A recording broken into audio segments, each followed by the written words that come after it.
guys, welcome back to my channel. In today's video we are going to be reviewing a unit from DORSANEE hair. They were kind enough to send me a unit, and yeah, we're gonna get straight into it. The unit came with some goodies. It came with 2 HD wig caps, a melting band, and an edge brush.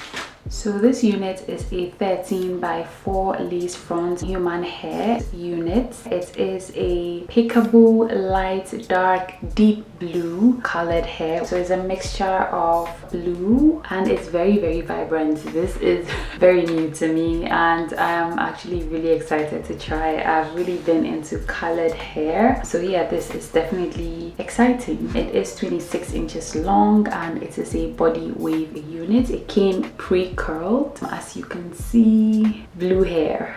This is exciting. It has a total of 4 combs in it and it's a breathable cap. Yeah, this is pre-plucked and the knots are very tiny, as you can see right here. So we're gonna get straight into installing this unit. So I've gone ahead to put some lace tints on it.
Guys, this is the video. I love this unit. It's so bomb. DORSANEE hair. I didn't think I'd like blue hair, but it looks really good. It has such good lace. As you can see, it responds very well to heat and it looks very good. So of course I'm going to show you guys what it looks like in natural light so you guys can see the true color of this hair. So guys, this is what the unit looks like in natural light. I love how this is so pretty, so pretty. And this is what it looks like. Lace looks so good. It was so easy to, you know, work with, especially with the heat. I just curled it and it just bends according to what I wanted it to do. Oh, this is so pretty. Thank you so much to DORSANEE Hair for sponsoring this video. I would leave all the details down below for you guys to check out. I'll see you guys in my next one. Thank you so much for watching. Bye guys.